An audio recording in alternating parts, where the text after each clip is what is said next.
The sun hung like a burning coin in the Arizona sky when Jake Morrison first saw the smoke rising from the Apache settlement.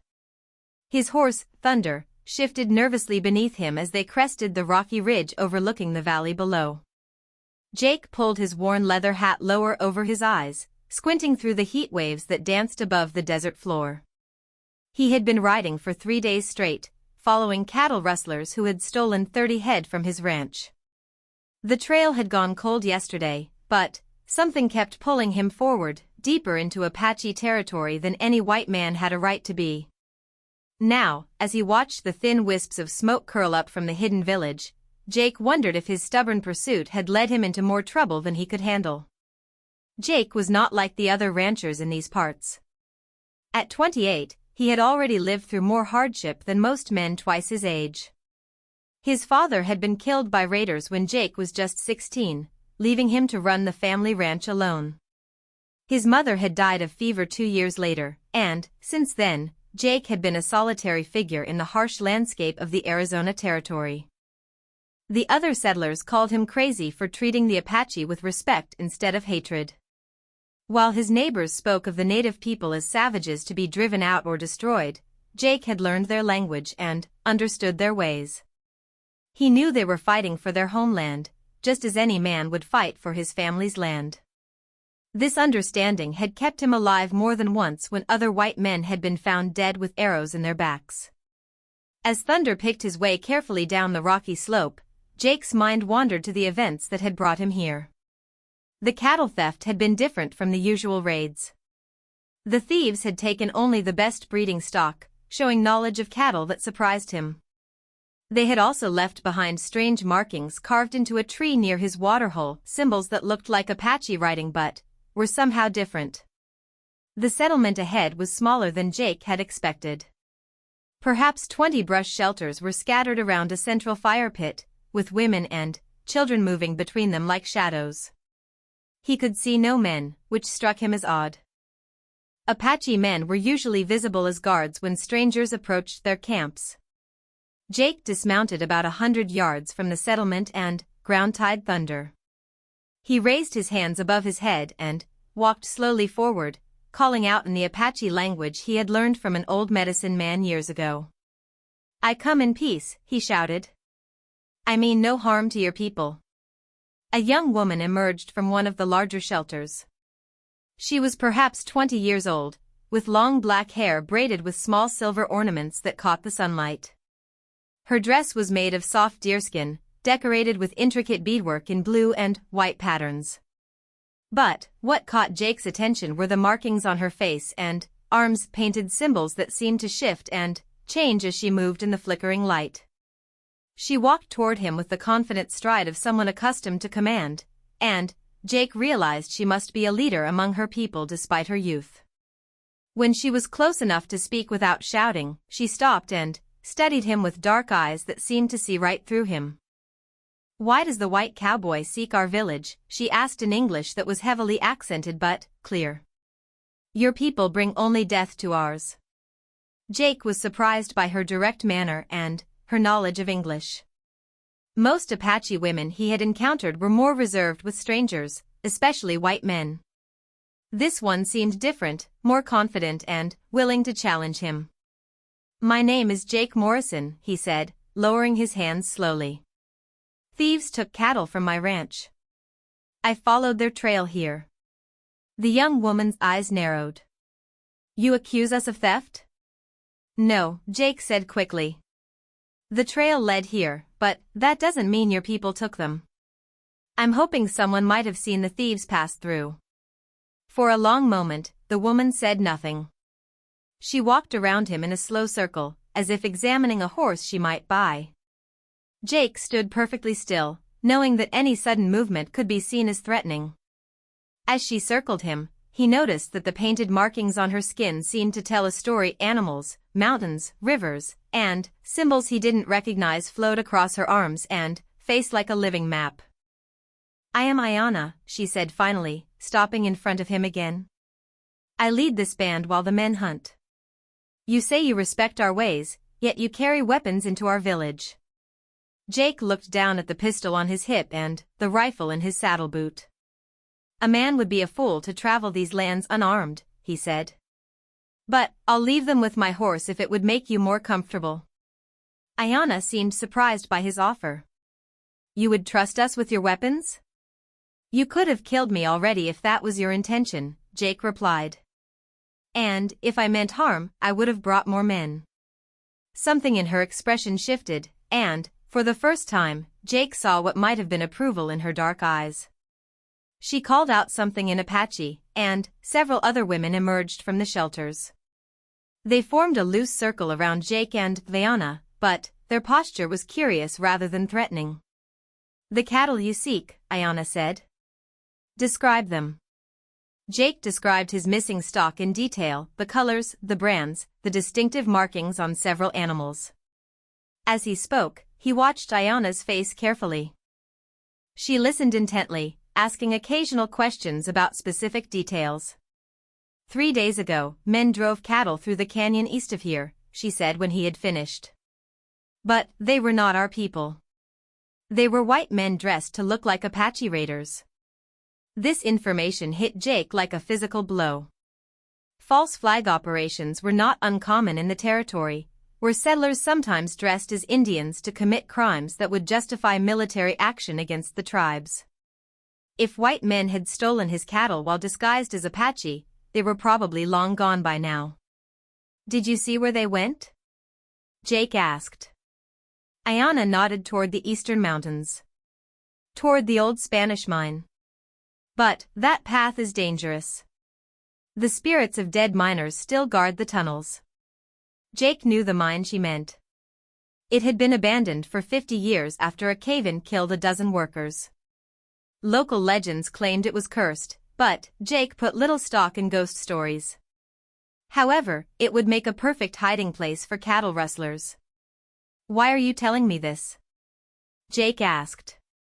Your people have no reason to help a white rancher. Ayana's expression grew serious. Because these false raiders bring trouble to all Apache people. When white settlers lose cattle to men dressed as warriors, they call for soldiers to punish our villages.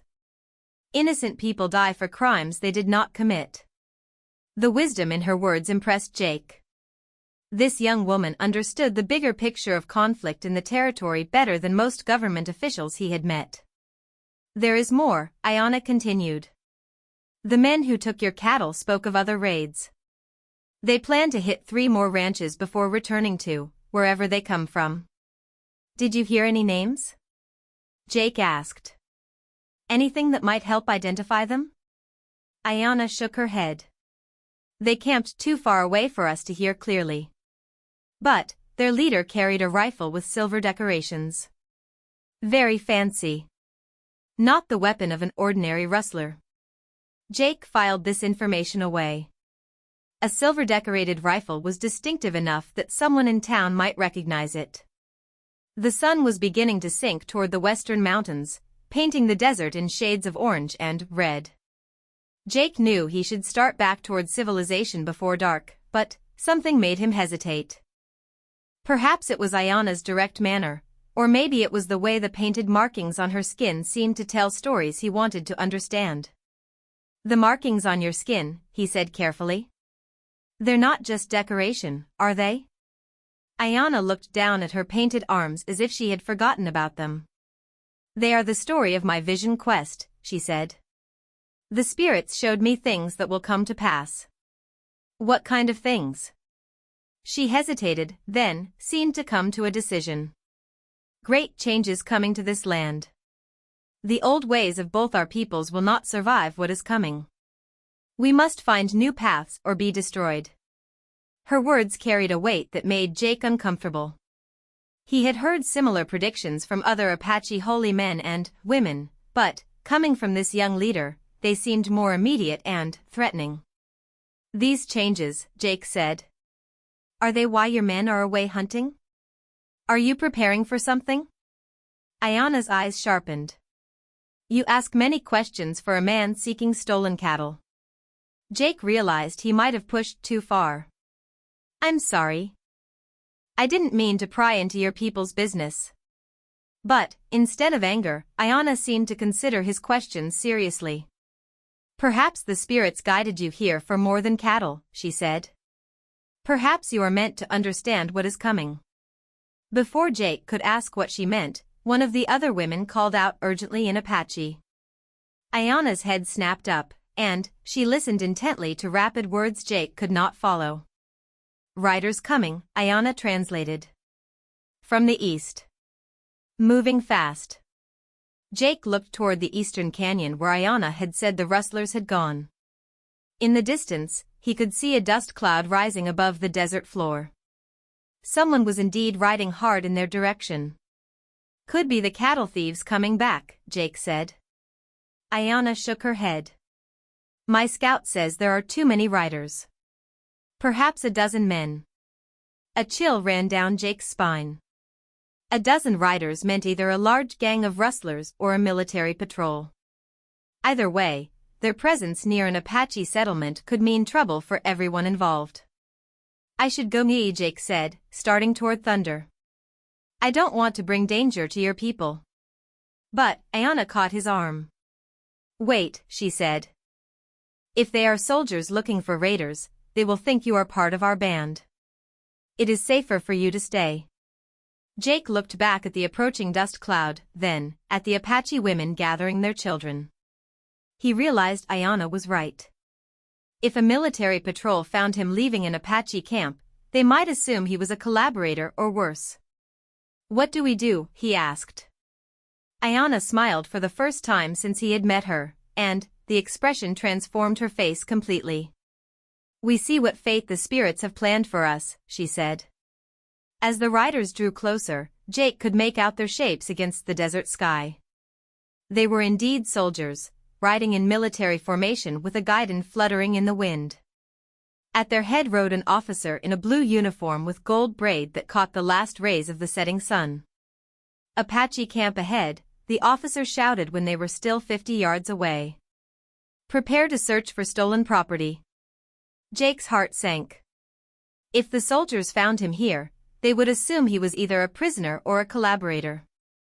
Either way, it would mean trouble he didn't need. But Ayana seemed strangely calm. She spoke rapidly to the other women, and they began to move with practiced efficiency. Children were hustled into shelters, and the women took positions that would allow them to appear cooperative while actually concealing anything important. Trust me, Ayana said quietly to Jake.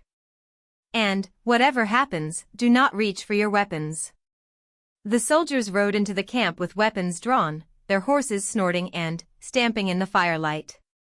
Their leader was a captain with a carefully waxed mustache and the bearing of a man accustomed to command. He looked around the camp with obvious suspicion, his eyes stopping when they found Jake. You there, the captain called out. Step forward and identify yourself. Jake walked slowly toward the soldiers, keeping his hands visible. Jake Morrison, he said. I own the Double M Ranch about 40 miles west of here. What are you doing in an Apache camp, Morrison? Looking for stolen cattle, sir. The trail led me here. The captain's eyes narrowed. And, what did you find?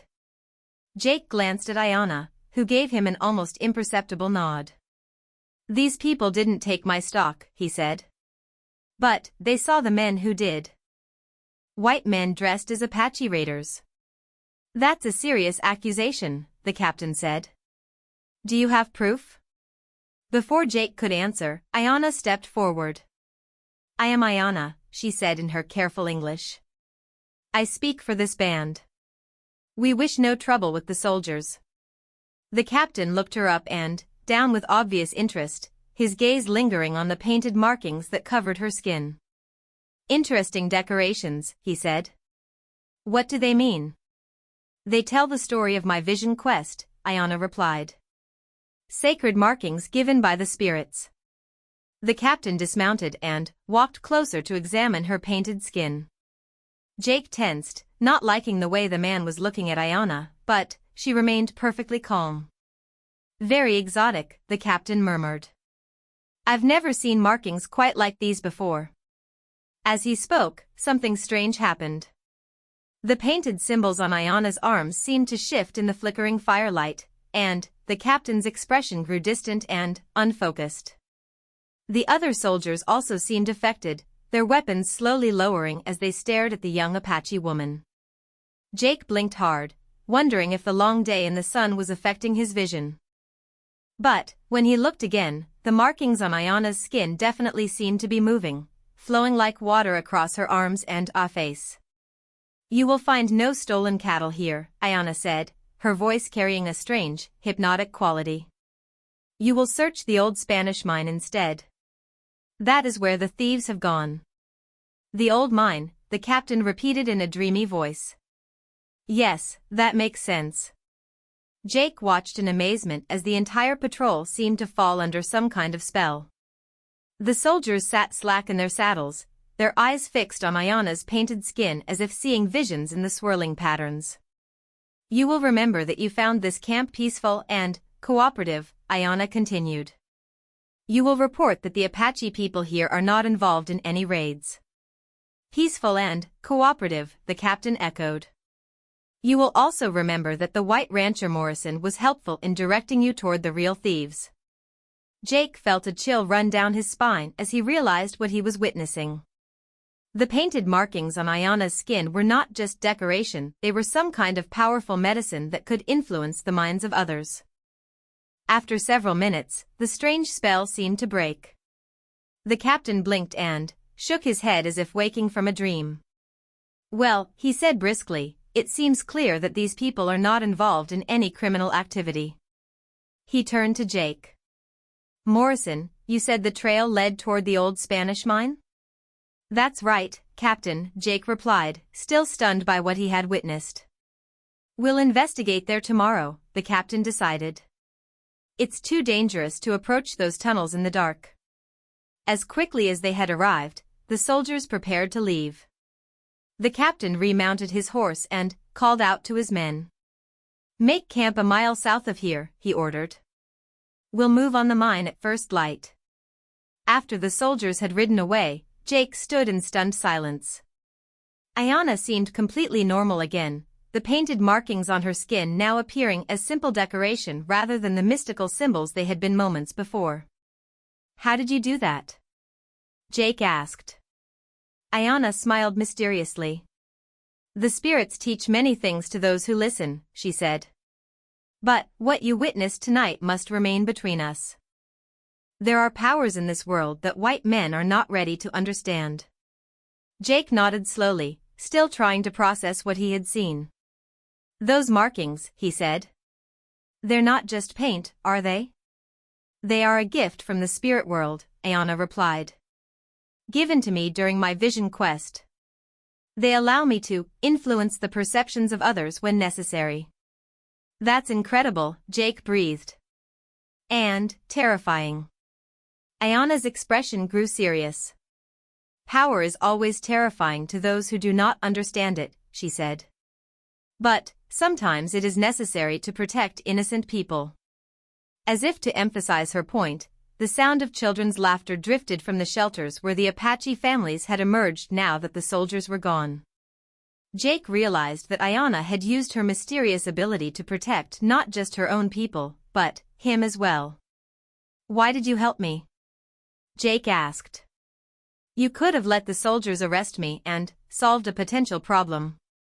Ayana was quiet for a long moment, looking up at the stars that were beginning to appear in the darkening sky. "The spirits showed me your heart during my vision quest," she said finally. "You are different from the other white men in this territory. You see Apache people as human beings rather than obstacles to be removed." Her words touched something deep in Jake's chest. He had always felt isolated from his fellow settlers because of his different attitude toward the native peoples, but he had never expected that difference to be recognized and valued. "There is something else," Ayana continued. "The vision quest showed me that great changes are coming to this land. When those changes arrive, people like you will be needed to build bridges between our peoples. Otherwise, everyone will be destroyed in the conflicts to come." Jake felt the weight of destiny settling on his shoulders. "What kind of changes?" he asked. Ayana pointed toward the eastern mountains where the old Spanish mine lay hidden. It begins with those false raiders, she said. They are not simple cattle thieves. They are part of something larger, something that will bring war to this territory unless it is stopped. How do you know this? The markings show me things, Ayana replied, touching one of the painted symbols on her arm. Past, present, and future flow together in the spirit world. I have seen what will happen if the men in that mine are allowed to continue their work. Jake stared at her painted skin, wondering what other secrets the mystical markings might reveal. What did you see? He asked. Ayana closed her eyes as if looking inward. I saw towns burning, she said quietly. I saw Apache and white settlers alike dying in a war that serves no one except those who profit from conflict. I saw the land itself poisoned by hatred and bloodshed. The images her words painted made Jake's blood run cold. He had seen enough small conflicts in his years on the frontier to know how quickly violence could spiral out of control. But I also saw another path, Ayana continued, opening her eyes to look directly at him. A path where brave people from both our cultures work together to stop the destruction. A path where your missing cattle become the first step in preventing a much greater tragedy. Jake felt the truth of her words resonate in his bones. His simple quest to recover stolen livestock had somehow become entangled with forces much larger than he had imagined. What do I need to do? He asked. Ayana smiled, and, again her entire face was transformed by the expression. Tomorrow, you will guide the soldiers to the mine, she said. But, you must be careful. The men hiding there are more dangerous than simple rustlers. They have powerful friends who will not hesitate to kill to protect their secrets. What about you? Jake asked. Will you be safe here? My people and I will be moving to our winter camp in the high country, Ayana replied. It is time for us to disappear for a while. But, this is not goodbye, Jake Morrison. The spirits have bound our paths together. We will meet again when the time is right. As she spoke these words, the painted markings on her skin seemed to pulse with their own inner light, and Jake felt a strange certainty that her prediction would come true. The night air had grown cool, and the Apache women were banking their fires and preparing for sleep. Jake knew he should return to where he had left Thunder and make his own camp, but he was reluctant to leave this place where he had glimpsed mysteries beyond his understanding. Before I go, he said, can you tell me more about these markings? How do they work? Ayana considered his question for a long moment. In your culture, you have books that contain knowledge, she said finally. These markings are like books written on my skin by the spirits themselves. Each symbol contains power and wisdom from the spirit world. She showed him a spiral pattern on her left arm. This one allows me to see the truth in people's hearts, she said. It showed me that you are trustworthy even though you are white. Then, she pointed to a series of interlocking circles on her right wrist. This pattern helps me influence the minds of others, as you saw with the soldiers. But, it only works on those whose spirits are clouded by anger or greed. Jake stared at the markings with new respect. Are there others like you? He asked. Other Apache with this kind of power? A few, Ayana admitted. But, the old ways are dying as our people are forced to live on reservations. Fewer young people seek the vision quest, and the spirits grow silent when there are no ears willing to listen. The sadness in her voice made Jake's heart ache. He was witnessing the end of an entire way of life, and he felt powerless to stop it. Perhaps that's why the spirits brought you here, Ayana said, as if reading his thoughts. Perhaps white men like you are meant to preserve some of what is being lost. Before Jake could ask what she meant, one of the Apache women called out softly from the shadows.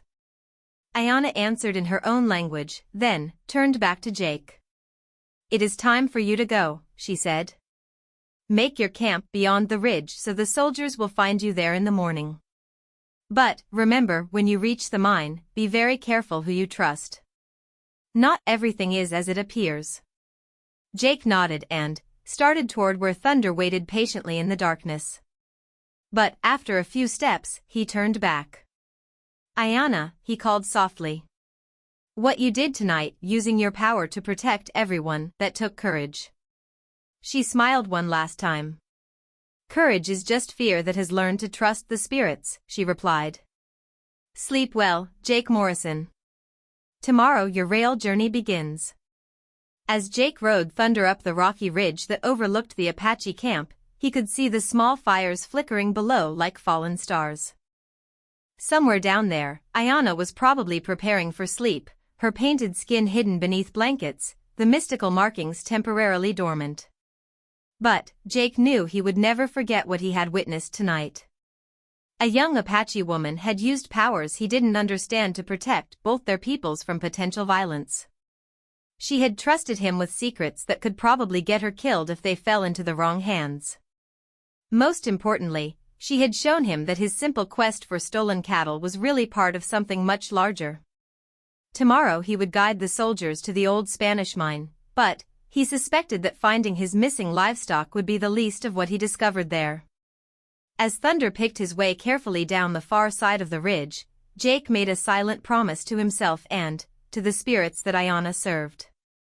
Whatever he found at that mine, whatever dangers lay ahead, he would do everything in his power to prevent the war and destruction she had foreseen.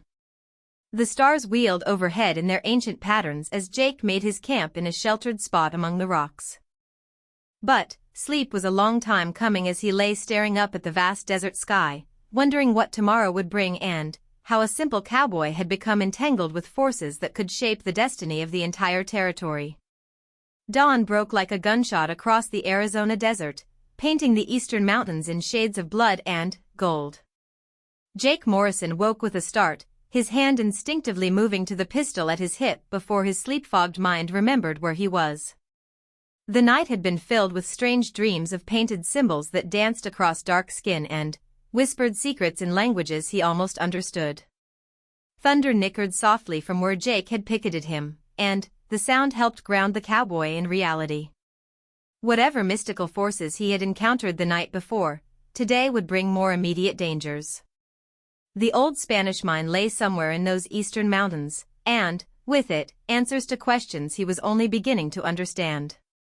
The sound of approaching horses reached Jake's ears just as he finished saddling Thunder. The military patrol appeared over the ridge exactly where he expected them, riding in tight formation with the captain at their head. In the clear morning light, the officer looked less imposing than he had the night before, but Jake remembered the glazed expression that had come over the man's face when Ayanna worked her strange magic. Morrison, the captain called out as the patrol drew near. Ready to guide us to that mine? Yes, sir, Jake replied, swinging into his saddle. It's about a 2-hour ride through some rough country. As they set out across the desert floor, Jake found himself riding beside the captain, whose name he learned was Daniel Hartley. The officer seemed genuinely interested in Jake's knowledge of the local terrain, asking detailed questions about water sources, Apache trails, and the best routes through the mountain passes.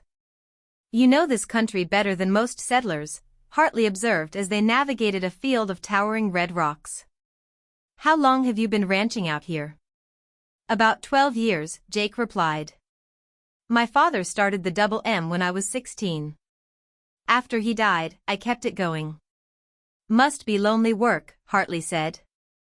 Most ranchers around here stick close to town, especially with all the Apache trouble. Jake studied the captain's face, wondering how much he remembered from the night before. I've never had much trouble with the Apache, he said carefully. Most of them just want to be left alone. Hartley's expression grew skeptical. That's a dangerous attitude, Morrison. These savages don't think like civilized people. Show them any weakness, and they'll take advantage of it. The casual racism in the captain's words made Jake's jaw tighten, but he kept his voice neutral. I suppose every man has to form his own opinions based on his experiences, he said. They rode in silence for a while, following a twisting canyon that led deeper into the mountains. The walls grew higher and more narrow as they progressed, and Jake could feel the soldiers behind him growing nervous. This was perfect ambush country, where a handful of warriors could hold off a much larger force. But Jake's attention was focused on other concerns. As they climbed higher into the mountains, he began to notice things that didn't belong. Fresh horse droppings on trails that should have been unused. Boot prints in the mud near a spring that was supposedly known only to Apache scouts. Someone had been using these remote paths recently, and in considerable numbers. "Captain," Jake said as they paused to water their horses at a natural basin. "I'm seeing signs of heavy traffic through here. More than just a few cattle rustlers." Hartley dismounted and examined the ground where Jake pointed. "You're right," he said grimly. "Looks like at least 20 horses passed this way in the last few days."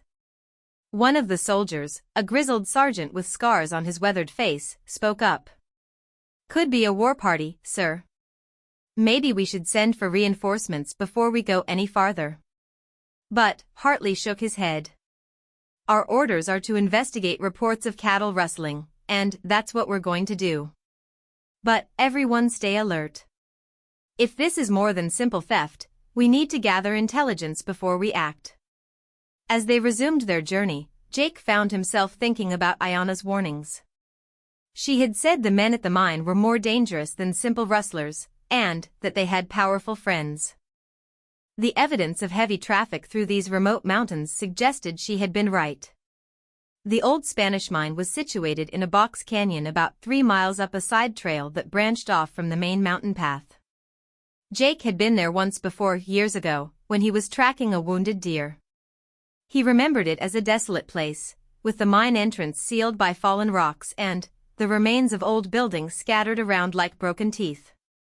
But, as they approached the canyon mouth, Jake could hear something that made his blood run cold, the sound of cattle lowing in the distance. His missing livestock were definitely here, but they weren't alone. Captain Hartley raised his hand to halt the patrol, and the soldiers drew their weapons. Through hand signals, he directed half his men to circle around and approach the canyon from the south while he led the rest in a direct assault.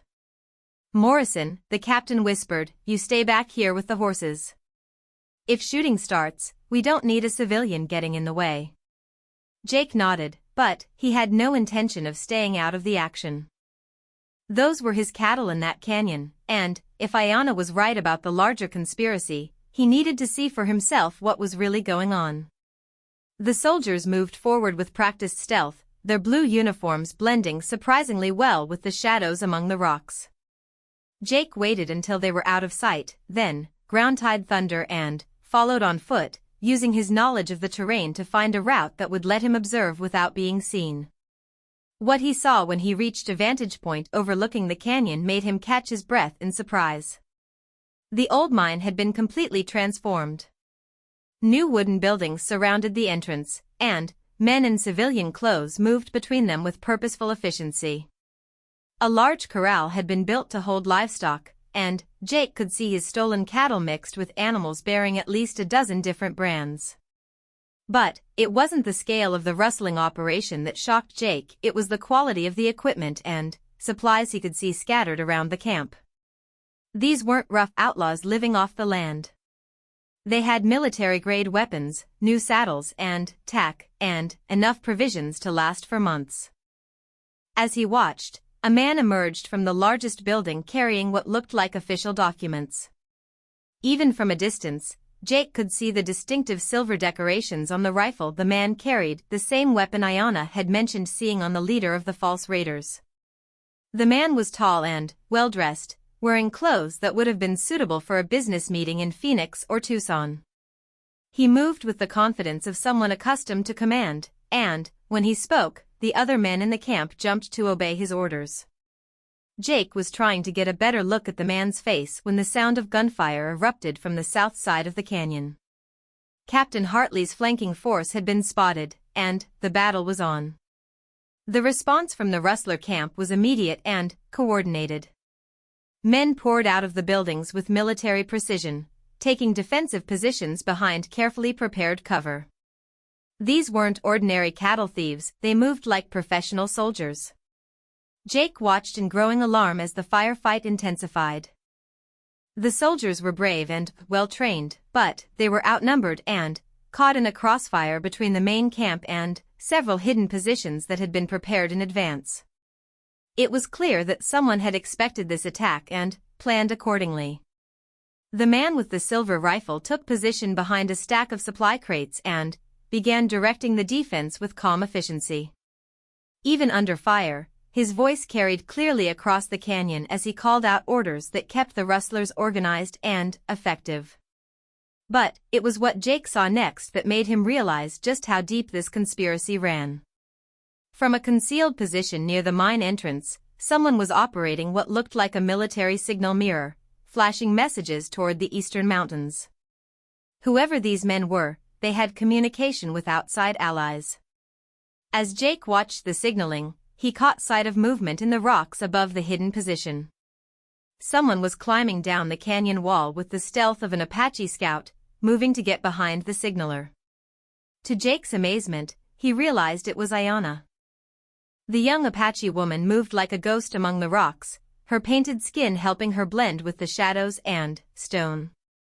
She carried no weapons that Jake could see, but her approach was so skillful that she reached the signaler's position undetected. What happened next defied everything Jake thought he knew about the physical world.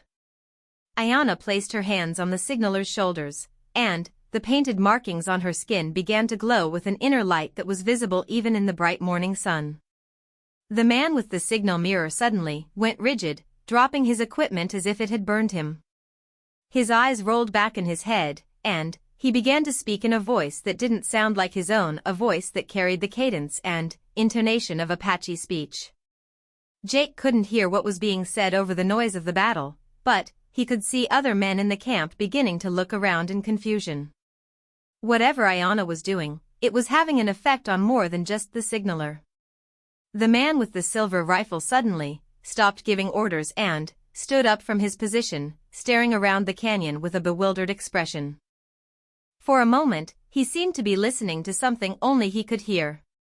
Then, he shook his head violently and raised his rifle, scanning the rocks where Ayanna was hidden. Jake realized with a chill that the rustler leader was somehow resisting Ayanna's mystical influence. Whatever power her painted markings gave her, it wasn't absolute.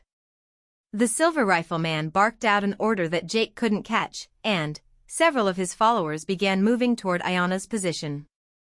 She was about to be discovered, and from the grim expressions on the approaching men's faces, Jake knew they wouldn't hesitate to kill her. Without thinking, Jake drew his pistol and fired 3 shots into the air, the traditional signal for help in distress. The shots echoed off the canyon walls like thunder, and every head in the camp turned toward his position. There, the silver rifle man shouted, pointing at Jake's hiding place. "Get him!" Jake found himself the center of attention for a half-dozen armed rustlers who were now scrambling up the canyon wall toward his position. He had bought Ayanna some time, but at the cost of exposing himself to deadly danger. Bullets began chipping rock around Jake as he scrambled for better cover. The rustlers were good shots, and they had the advantage of numbers and position. Jake returned fire as best he could, but he knew he couldn't hold them off for long. Then, Captain Hartley's voice rang out across the canyon, "Surrender now and you'll be treated according to law." The captain had used Jake's distraction to advance his main force to the edge of the rustler camp.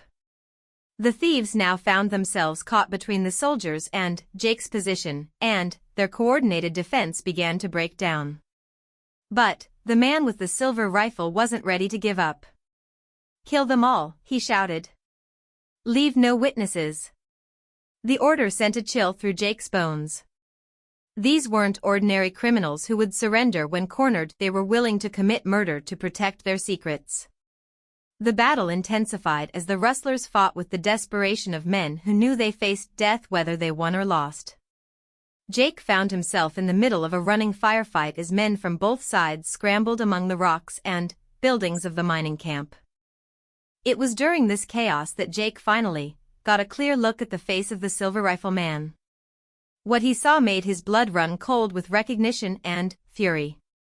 The rustler leader was William Thornton, a prominent businessman from Tucson who had been vocal in calling for military action against the Apache. Thornton was one of the men who had been pushing hardest for the government to remove all native tribes from the territory. He had given speeches about the Apache threat and had donated money to support military campaigns. And now Jake was seeing him leading a gang of false raiders whose crimes would be blamed on the very people Thornton claimed to be protecting settlers against. The scope of the conspiracy suddenly became clear to Jake. Thornton and his allies were staging fake Apache raids to justify military action that would drive the tribes off valuable land. The stolen cattle and other crimes were just a means to an end, the complete removal of the Apache from Arizona territory. As this realization hit him, Jake saw Thornton raising his silver-decorated rifle and taking careful aim at Captain Hartley, who was exposed in the open ground near the corral. The soldier was focused on directing his men and hadn't seen the threat. Jake didn't hesitate. He fired his pistol at Thornton, not to kill but to spoil his aim. The bullet struck the wooden post Thornton was using for cover, sending splinters flying and causing the businessman to flinch just as he pulled the trigger. Thornton's shot went wide, but the near miss alerted Hartley to the danger. The captain dove for cover and began returning fire, and Jake saw his chance to move to a better position. Racing across the open ground between two abandoned buildings, Jake found himself face to face with one of Thornton's men, a hard-faced individual with the look of a professional gunfighter. The man's pistol was already in his hand, and Jake knew he was a split second away from death. Then, Ayanna appeared behind the gunfighter like a ghost materialized from shadows. She touched the man's neck with fingers that glowed with painted power, and he collapsed unconsciously to the ground. "The spirits protect those who serve justice," she said calmly, as if knocking out armed killers was something she did every day. "How did you get down here so fast?" Jake gasped. "I know paths through these mountains that were old when your people first came to this land," Ayanna replied. "But we must move quickly. Thornton is trying to escape through the mine tunnel." Jake looked toward the mine entrance and saw that she was right. Thornton and several of his closest followers were retreating into the dark opening, probably hoping to escape through some back exit they had prepared. "The soldiers need to know who he is," Jake said. "Thornton's a prominent businessman. If he gets away, he'll claim he was kidnapped or coerced." Ayanna nodded grimly. "Then, we must stop him ourselves. But the mine is dangerous not just from cave-ins, but from the spirits of those who died here." Despite his recent experiences with Apache mysticism, Jake was more concerned about immediate physical dangers than supernatural ones. "Are you sure there's another way out?" he asked. "The Spanish who built this mine created several escape routes," Ayanna confirmed. "Thornton must know about them, or he wouldn't have chosen this place for his base." The sound of gunfire was beginning to diminish as Captain Hartley's soldiers gained control of the surface camp.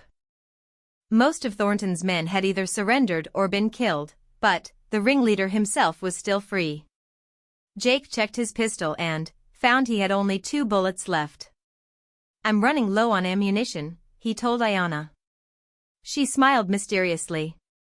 "Perhaps you will not need bullets for what lies ahead," she said. "The spirits have their own ways of dealing with those who would poison the land with false hatred."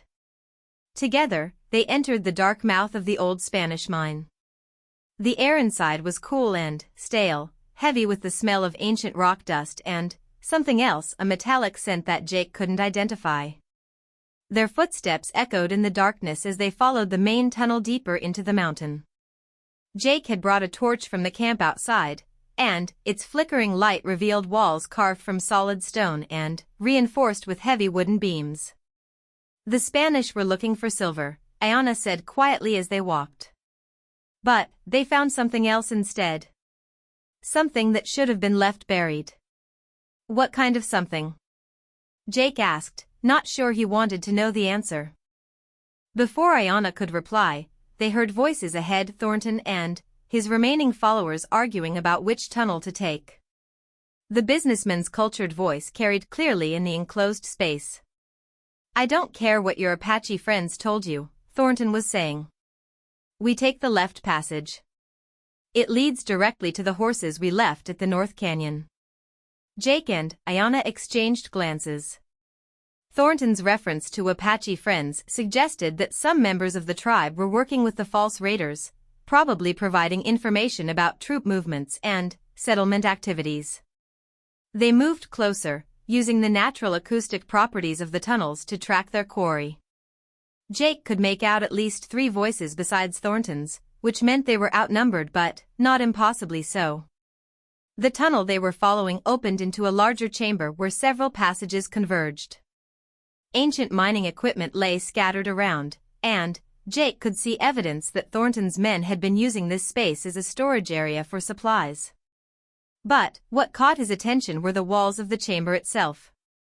They were covered with painted symbols that looked similar to the markings on Ayanna's skin, but somehow darker and more menacing. The Spanish miners found an old Apache sacred site, Ayanna whispered. They tried to use its power for their own purposes, and it destroyed them. That's why this place is cursed. Jake studied the wall paintings more closely. Unlike Ayanna's markings, which seemed to flow and dance with life, these symbols appeared static and threatening. Some depicted scenes of violence and death, while others showed figures that might have been human but were somehow wrong in ways that made Jake's skin crawl. Thornton is trying to use this place the same way, Ayanna continued. His false raids are meant to awaken the old hatred between our peoples. He thinks he can profit from war while staying safe himself. The sound of approaching footsteps echoed from one of the side tunnels, and Jake and Ayanna quickly took cover behind a pile of old mining equipment. Thornton emerged from the shadows, followed by 3 of his men, all armed and looking nervous. This whole operation has been a disaster, one of the followers was saying. We should have cleared out weeks ago. Shut up, Collins, Thornton snapped. Everything would have gone perfectly if that cowboy hadn't stuck his nose in where it didn't belong. Jake felt a surge of anger at being discussed like a minor inconvenience. These men had stolen his cattle, murdered innocent people, and tried to start a war for their own profit. What about the Apache woman? Another follower asked. She's not natural, Mr. Thornton. The way she made Henderson collapse just by touching him. Primitive superstition, Thornton said dismissively. Though I admit her timing was inconvenient. We'll deal with her later. Ayanna's eyes flashed with anger at Thornton's casual dismissal of her people's beliefs. The painted markings on her skin began to glow faintly, and Jake could feel a strange energy building in the ancient chamber. Thornton and his men were studying a map by lantern light, planning their escape route. They were so focused on their discussion that they didn't notice the wall paintings beginning to shift and writhe as if coming to life. The spirits of this place remember the old betrayals, Ayanna whispered. They do not distinguish between Spanish miners and modern schemers. All who would use sacred power for evil purposes faced the same fate. Jake watched in fascination and growing alarm as the painted figures on the walls seemed to move in the flickering light. What had appeared to be static artwork was now revealing itself as something far more dynamic and threatening. Thornton suddenly looked up from his map, his face pale in the lantern light. Do you hear that? He asked his men. Jake listened and realized he could hear something, a low humming sound that seemed to come from the walls themselves. The painted symbols were now glowing with the same inner light as Ayanna's markings, but their radiance was cold and menacing rather than warm and protective. We need to get out of here, Collins said nervously. This place gives me the creeps.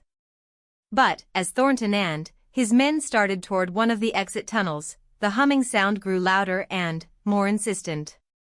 The wall paintings were now moving openly, depicting scenes of ancient battles and spiritual conflicts in flowing, hypnotic patterns. Stop! Thornton commanded, raising his silver rifle. Who's there? Jake realized that the businessman couldn't see him and Ayanna behind their cover, but could sense that something was wrong. The mystical energies awakening in the chamber were affecting everyone present, even those who didn't understand what was happening. Ayana stood up from behind the mining equipment, her own painted markings now blazing with light that rivaled the ancient wall symbols. "You have disturbed a sacred place," she said, her voice carrying otherworldly authority. "The spirits demand justice for your crimes." Thornton spun toward her voice, his rifle tracking. "There you are, you Apache witch," he snarled. "I don't know what tricks you're playing, but they won't save you." He fired his rifle, but Ayana moved like liquid shadow, flowing aside as if she had known exactly where the bullet would pass. The shot echoed deafeningly in the enclosed space, and chips of stone rained from the ceiling. "You cannot kill the voice of the spirits," Ayana said calmly. "Your hatred has awakened powers you do not understand." The wall paintings were now moving so actively that they seemed like living things trapped in stone. Figures of ancient Apache warriors battled Spanish conquistadors in endless loops, while spiritual symbols pulsed with energy that made the air itself seem to vibrate. Thornton's men were backing toward the tunnel entrance, their faces pale with terror. But Collins suddenly cried out in pain, clutching his head as if something was trying to break into his skull. "They're in my mind," he screamed. "The paintings, they're showing me things." Jake watched in horror as Collins began to convulse, his eyes rolling back until only the whites were visible. Whatever forces Ayana had awakened in this place, they were beyond his understanding or control. But Thornton seemed less affected than his followers. "Ancient mumbo-jumbo," he said, though his voice carried less conviction than his words. "You're using tricks and illusions to make us panic." He raised his rifle again, this time aiming more carefully. Jake knew he had to act before Thornton could get off another shot. Rising from cover with his pistol drawn, Jake called out, "That's enough, Thornton. It's over." The businessman spun toward Jake's voice, his rifle swinging around. But, in his haste to target this new threat, Thornton backed too close to one of the glowing wall paintings. The painted figure of an Apache shaman seemed to reach out from the stone itself, and Jake could have sworn he saw spectral fingers touch Thornton's shoulder. The businessman screamed and staggered forward, dropping his rifle as he clutched at his head. "No!" Thornton shouted. "I won't let you savages destroy everything I've built." But even as he spoke, his voice was changing, taking on the cadence and pronunciation of Apache speech. The ancient spirits of the mine were doing to him what he had tried to do to the territory, forcing him to become something he hated and feared. Ayana walked closer to the writhing businessman, her painted markings now so bright they illuminated the entire chamber. "The spirits show you the truth of your crimes," she said. "You tried to use their sacred power to spread hatred between peoples. Now you will experience that hatred from both sides." Jake watched in fascination and horror as Thornton's features seemed to shift and change in the mystical light. For a moment, he looked like an Apache warrior painted for battle. Then, he appeared as a Spanish conquistador in armor that gleamed like silver. Finally, he looked like himself again, but with eyes that held the knowledge of centuries of conflict and betrayal. "Please," Thornton whispered, his cultured accent completely gone. "Make it stop. I didn't understand. I didn't know what I was awakening." But Ayana's expression remained stern. "Knowledge cannot be unknown," she said. "You must carry the weight of what you have done." The remaining followers of Thornton had either fled into the tunnels or collapsed under the spiritual assault. Only Collins remained, and he was curled into a ball on the cavern floor, whimpering about visions he couldn't escape. Jake holstered his pistol and approached Ayana. "Is it over?" he asked. She nodded, and gradually the wall paintings began to return to their static state. The humming sound faded, and the oppressive weight of ancient anger lifted from the chamber. "The spirits have judged," Ayana said. "Thornton will live, but he will never again be able to hate without feeling that hatred turned back upon himself. It is a fitting punishment for one who sought to profit from the suffering of others." Jake looked at Thornton, who was now sitting on the cavern floor with his head in his hands. The businessman who had entered the mine as a confident schemer had been transformed into a broken man who finally understood the true cost of the hatred he had tried to exploit. What about his followers? Jake asked. Those who were merely greedy will recover, Ayanna replied. Those who shared his deeper hatred will carry similar burdens. The spirits are just, but they are not cruel to those who were led astray rather than leading others into darkness. The sound of approaching boots echoed from the main tunnel, and Captain Hartley's voice called out, "Morrison. Are you in there?" "Here, Captain," Jake shouted back. "We've got Thornton and his remaining men." As the soldiers entered the chamber with torches blazing, Jake and Ayanna quickly moved away from the wall paintings, which had returned to appearing like normal if somewhat elaborate cave art. Captain Hartley looked around the ancient chamber with obvious awe. "What is this place?" he asked. "Old Spanish mining operation," Jake replied. Thornton was using it as a base for his rustling operation. Hartley approached the broken businessman with his pistol drawn. "William Thornton," he said in amazement. "What are you doing here?" Thornton looked up with eyes that held depths of pain Jake had never seen in another human being. "I was trying to start a war," he said in a voice filled with infinite sadness. "I thought I could profit from the hatred between our peoples. But the hatred consumed me instead." The captain stared at Thornton in confusion. "Sir, I think you may be suffering from some kind of shock. Let's get you back to town where a doctor can examine you." But Jake caught Hartley's arm. "Captain, you need to search Thornton's business records in Tucson," he said. "I think you'll find evidence of a conspiracy involving several prominent citizens." This rustling operation was just the beginning of something much larger. Hartley nodded slowly. "We'll investigate thoroughly," he promised. "But first, let's get everyone out of this mine. Something about this place makes my skin crawl." As they prepared to leave the ancient chamber, Jake took one last look at the wall paintings. In the normal torchlight, they appeared to be simple artwork created by long-dead Spanish miners. But he knew he had witnessed something far more significant: the awakening of powers that connected past and present in ways that most people would never believe. Ayanna caught his eye and smiled. "The spirits work in mysterious ways," she said quietly. "Sometimes justice comes from unexpected directions." Together, they followed the soldiers out of the mine and back into the bright Arizona sunshine. Behind them, the ancient chamber returned to silence, but Jake knew it would never again be just an abandoned hole in the ground. It had become a place where the past reached into the present to prevent future tragedies. As they emerged from the mine, Jake could see his stolen cattle in the makeshift corral, along with livestock bearing the brands of at least a dozen other ranchers. The recovery of his property had started this adventure, but now it seemed like the least important result of what had transpired. Captain Hartley was organizing his men to secure the evidence and transport the prisoners back to civilization. Thornton sat quietly under guard, his eyes focused on something far beyond the immediate scene. Whatever the ancient spirits had shown him would probably haunt him for the rest of his life. "What happens now?" Jake asked Ayanna as they watched the soldiers work. "Now the real healing begins," she replied. "Thornton's conspiracy is broken, but the hatred that made it possible still exists. People like you and Captain Hartley must work to build understanding between our peoples before other schemers try to exploit our differences." Jake nodded, understanding that his role in preventing a war was just beginning.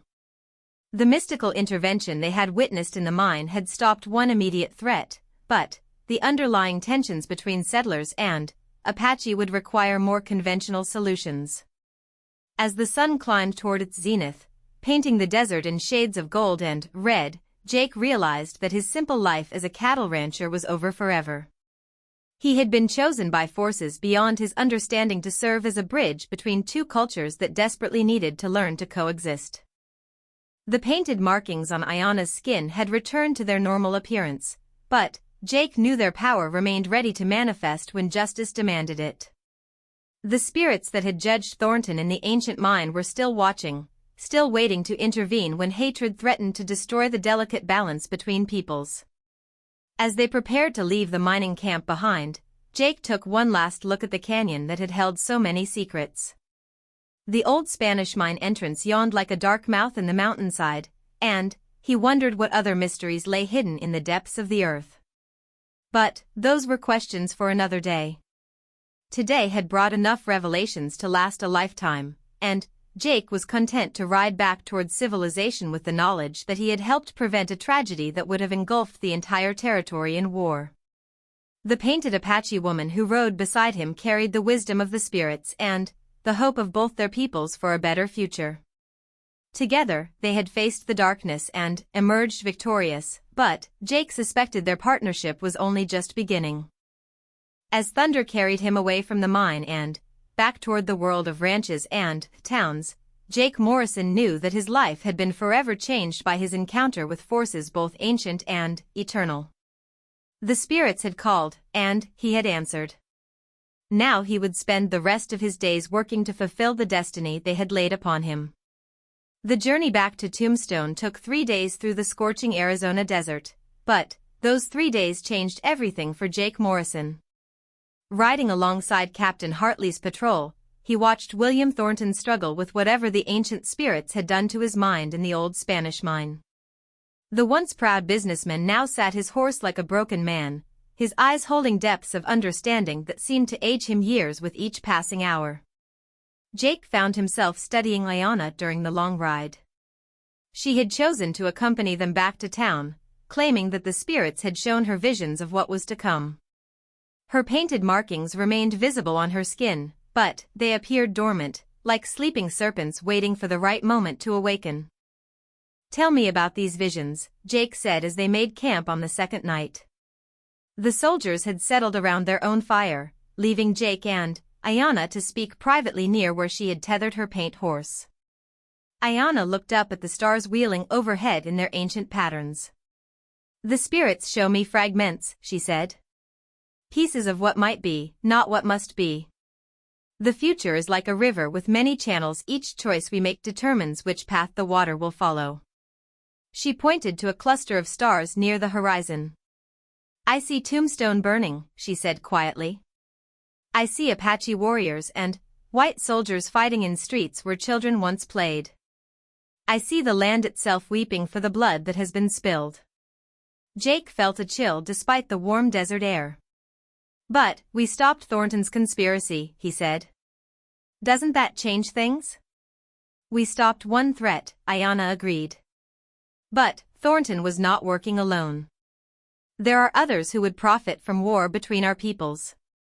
They will not abandon their plans simply because one of their tools has been broken." As if summoned by her words, Captain Hartley approached their fire. He had been questioning Thornton during the journey, and the strain of what he was learning showed on his weathered face. "Morrison," the captain said, settling down beside the fire. "I need to ask you some questions about what happened in that mine." Jake exchanged glances with Ayana. They had agreed to keep the supernatural elements of their story to themselves.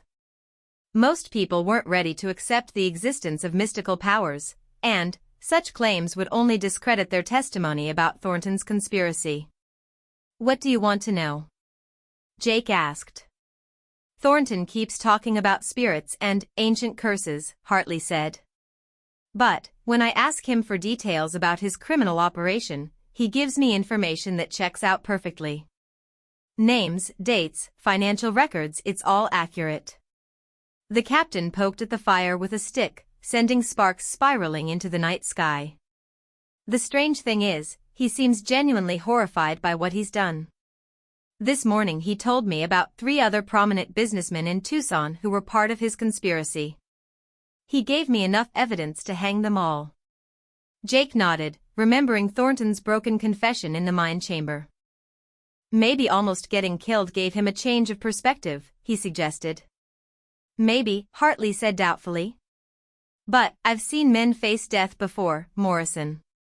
They get scared, they get angry, they get desperate. They don't usually turn into different people entirely." Ayanna spoke for the first time since the captain had joined them. Perhaps he finally understood the cost of hatred, she said. Sometimes it takes a shock to make someone see clearly. Hartley looked at her with obvious curiosity. You're very well spoken for an Apache, he said, then immediately looked embarrassed by his words. I'm sorry, that came out wrong. Many of my people speak your language, Ayanna replied calmly. We find it useful to understand those who would be our neighbors. The captain's expression grew thoughtful. Neighbors, he repeated. That's an interesting way to put it. Most settlers see the Apache as enemies to be removed. And, how do you see us, Captain? Ayanna asked. Hartley was quiet for a long moment, staring into the fire. Honestly?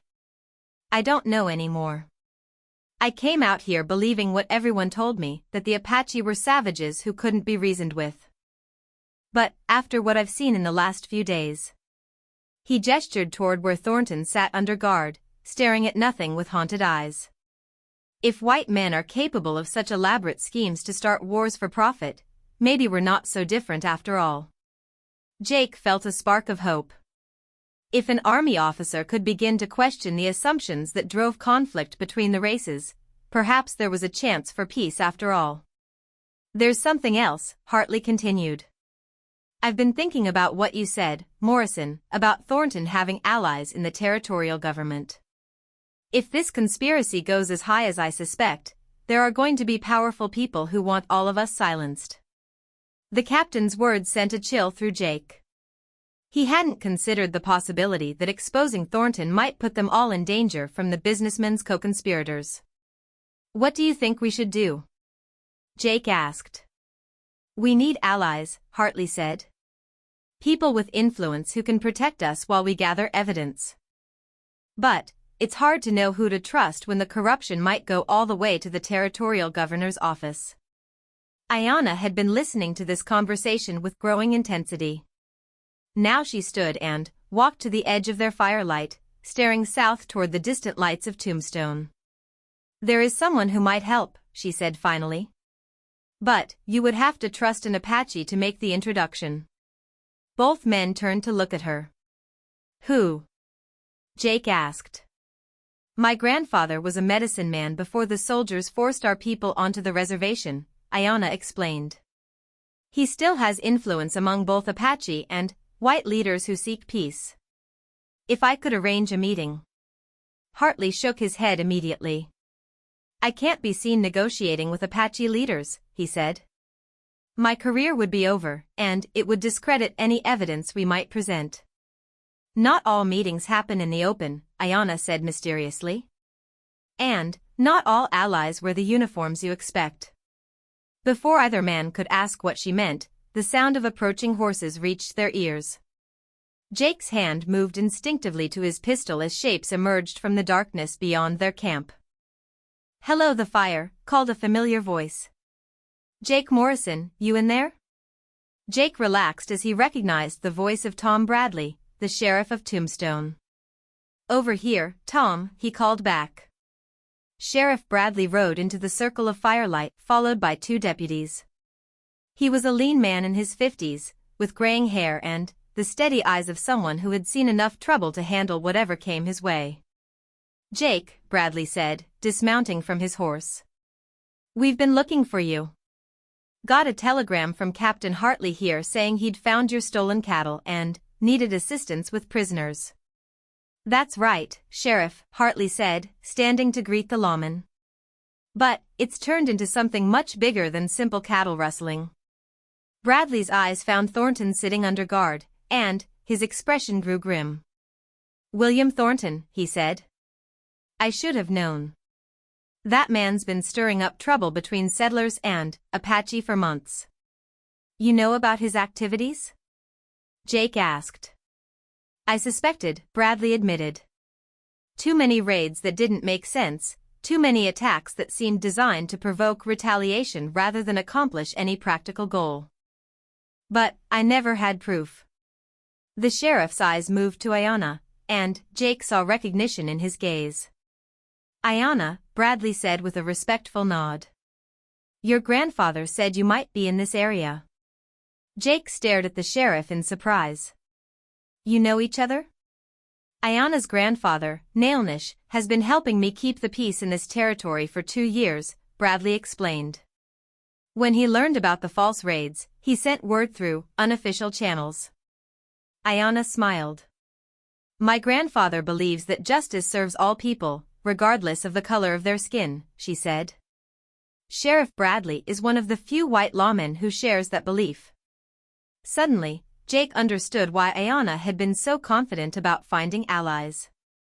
The network of cooperation between peaceful Apache leaders and sympathetic white officials was larger than most people realized. What's Thornton told you? Bradley asked Captain Hartley.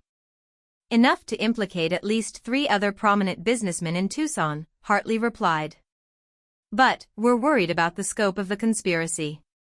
If it reaches into the territorial government. Bradley nodded grimly. It does, he said. Nailnish has been tracking the movement of gold and supplies to these false raiding parties. The money trail leads all the way to Phoenix. The sheriff's revelation hit Jake like a physical blow. If the conspiracy reached the territorial capital, then, exposing it would be far more dangerous than any of them had imagined.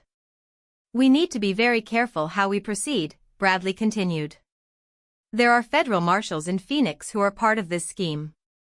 If we follow normal legal channels, evidence will disappear and witnesses will have accidents. Then, what do you suggest? Jake asked. Bradley exchanged glances with Ayana, and Jake sensed some kind of unspoken communication between them. There's going to be a gathering, the sheriff said finally.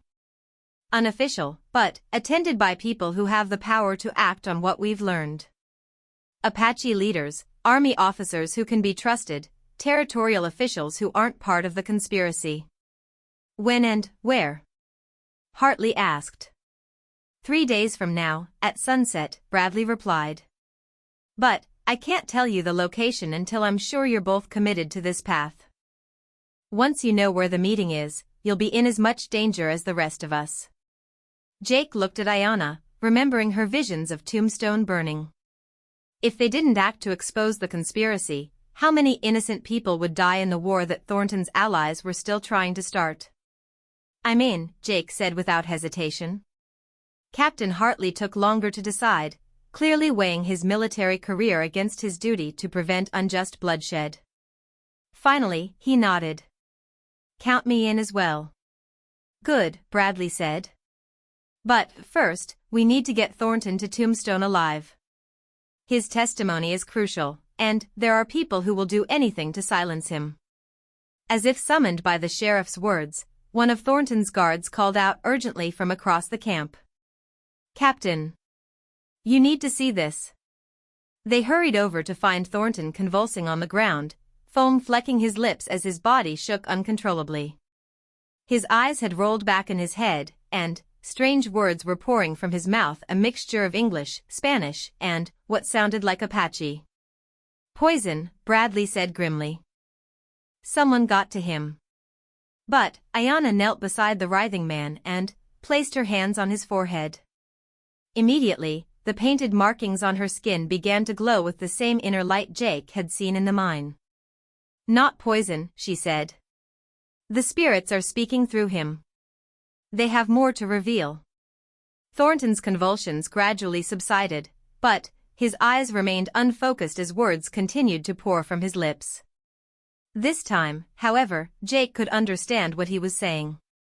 The gathering storm, Thornton whispered in a voice that didn't sound like his own. 3 suns from now, when the moon is dark. The place where water flows upward and the dead walk among the living. Ayana's eyes widened in recognition. The hidden springs, she breathed. He's talking about the sacred place where my people go to speak with the spirits of their ancestors. Phoenix forces, moving south, Thornton continued in his eerie, mechanical voice. Federal marshals, carrying papers that will justify military action against all Apache. The fire begins when the moon dies. Sheriff Bradley grabbed Ayana's arm. When is the next new moon? He asked urgently. 5 days from now, she replied. Then, we don't have time for careful planning, Bradley said. They're going to frame your people for some kind of major attack, and use it to justify a campaign of extermination. Captain Hartley's face had gone pale. If federal marshals are involved, this conspiracy reaches all the way to Washington, he said. We're not just dealing with territorial corruption, this is a national plot. Thornton's voice continued its otherworldly monologue, the papers, hidden in the place where silver sleeps beneath stone. The proof of their lies, waiting for those brave enough to seek truth. The old mine, Jake realized. He's talking about the Spanish mine where we found him. There must be evidence hidden there. But, even as he spoke, Thornton's body went rigid and, his voice rose to an inhuman shriek, they come. Death rides the night wind. The hunters have become the hunted. In the distance, Jake could hear the sound of approaching horses, many horses, moving fast through the darkness. Whatever supernatural force was speaking through Thornton had given them a warning, but it might have come too late. Sheriff Bradley was already shouting orders to his deputies and Captain Hartley's soldiers. Defensive positions. Douse that fire. Someone's coming, and they're not friendly. Jake drew his pistol and moved to cover behind a large boulder, pulling Ayanna with him. The painted markings on her skin were now blazing with light that could be seen even in the darkness, making her a target for anyone with hostile intent. Can you control the light? Jake asked urgently. Not when the spirits are active, she replied. They are trying to protect us, but their power makes me visible to our enemies. The sound of hoofbeats was getting closer, and Jake could make out individual voices calling to each other in the night. Whoever was approaching had enough men to surround their small camp. Morrison, called a voice from the darkness. We know you're in there. Send out the Apache woman and we'll let the rest of you live. Jake recognized the voice as belonging to one of Thornton's followers from the mine. Apparently not all of the conspirators had been captured. How did they find us? Captain Hartley whispered from his position behind a fallen log. Thornton, Sheriff Bradley replied grimly. He's been acting strange all day. I think someone's been using him to track our movements. Jake looked back at the businessman, who was now sitting upright but still speaking in that eerie, otherworldly voice. But the words he was saying now were different coordinates, landmarks, descriptions of their camp's location. He's not being controlled by spirits anymore, Jake realized. Someone else is using him as a communication device. Ayanna's painted markings flared even brighter as she came to the same realization. Sorcery, she said with disgust. They have Apache working with them, medicine men who have turned their power to evil purposes. The attackers were close enough now that Jake could see their shapes moving in the darkness. They had indeed surrounded the camp, and there were at least 20 of them against 7 defenders. Last chance, Morrison, the voice called again. Give us the woman and we'll make this quick. Instead of answering, Jake fired his pistol toward the voice. His shot was answered by a volley of gunfire from the surrounding darkness, and, though the sun was barely a sliver above the western mountains when Jake Morrison and Ayanna walked out of Tombstone's jail, their hands bound with rope and their heads held high despite the jeers of the crowd that had gathered to watch. Sheriff Bradley followed behind them, his face grim with the weight of what they were about to attempt. To anyone watching, it looked like a simple prisoner exchange, 2 people surrendering themselves to save innocent lives. But, hidden beneath the surface of this apparent capitulation was a plan so dangerous and complex that Jake's heart hammered against his ribs with each step they took toward the edge of town. The crowd parted as they walked through the main street, some faces showing satisfaction at seeing justice done, others reflecting uncertainty about whether they were doing the right thing. Jake recognized many of the people lining their path, ranchers he'd known for years, shopkeepers who'd sold him supplies, ordinary folks who were caught up in forces they didn't understand. Remember, Ayanna whispered so quietly that only Jake could hear, trust the spirits even when everything seems lost. Her painted markings were barely visible in the fading light, but Jake could feel the power they contained humming just beneath the surface of her skin. Whatever supernatural forces had guided them this far weren't abandoning them now. They reached the designated meeting point just as full darkness settled over the desert. It was a crossroads about 2 miles outside of town, marked by a single twisted Joshua tree that stood like a sentinel against the star-filled sky. Sheriff Bradley untied their bonds as promised, then mounted his horse and rode back toward Tombstone, playing his part in the deception. For several long minutes, Jake and Ayanna stood alone in the darkness, listening to the night sounds of the desert and waiting for their captors to reveal themselves. Jake's hand rested on the grip of his pistol, which had been returned to him as part of the plan, though he knew it would be useless against the numbers they expected to face. "They're here," Ayanna said softly, though Jake couldn't see or hear anything to indicate the presence of other people. Moments later, shapes began to emerge from the shadows around them. Men on horseback materialized from behind rocks and desert vegetation, their faces hidden by bandanas and war paint designed to make them look like Apache raiders. "Well, well," said a familiar voice from the darkness. "The famous Jake Morrison and his painted witch. You're both smaller than I expected."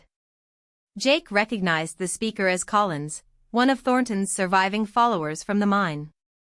The man had apparently escaped the military roundup and was now leading this new phase of the conspiracy.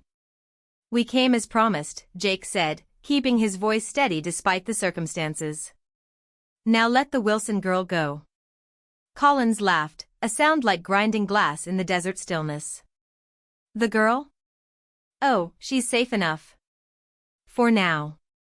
But I'm afraid the terms have changed since this afternoon." More riders emerged from concealment until Jake counted at least 30 men surrounding them. Far more than they had expected, and enough to make their rescue plan much more difficult. "What do you want?" Ayanna asked, her voice carrying an odd harmonic quality that made several of the horses shift nervously. "What I want is to finish what Thornton started," Collins replied.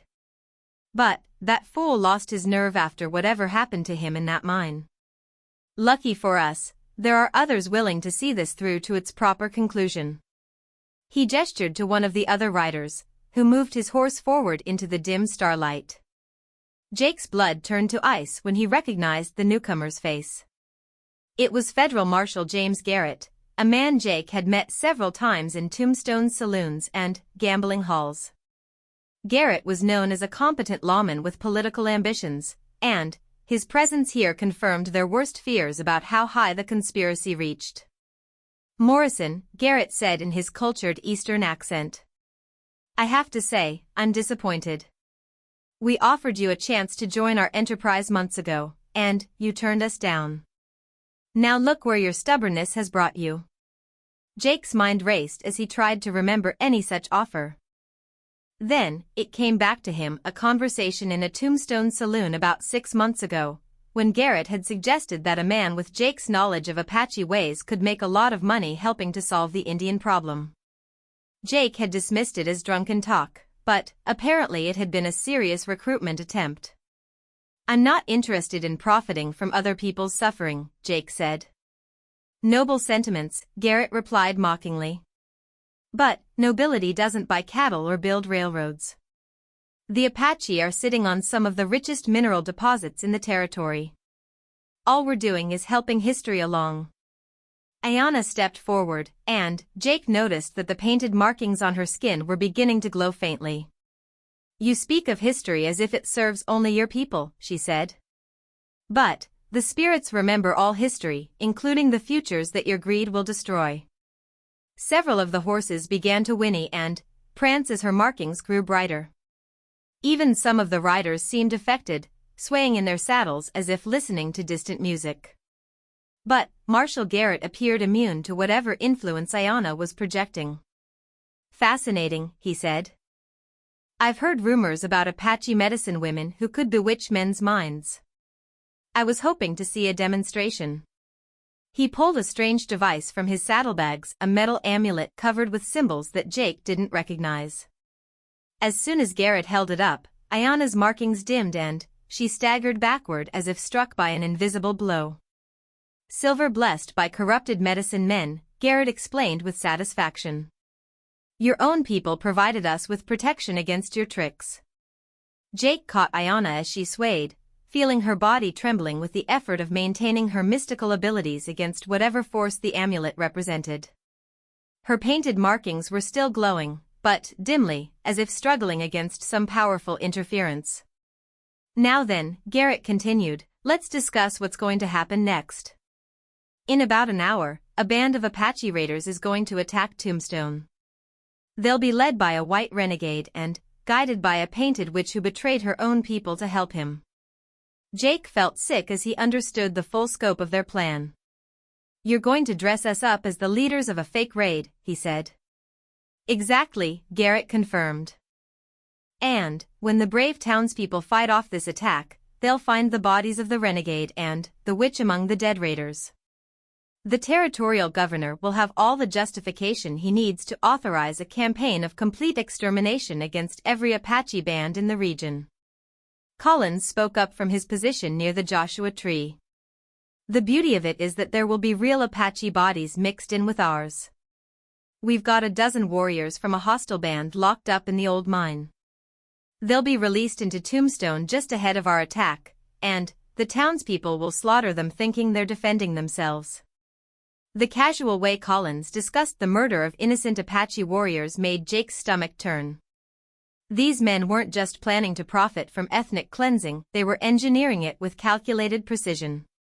There's just one problem with your plan, Ayanna said, her voice stronger now despite the continuing interference from Garrett's amulet. The spirits don't approve of your deception.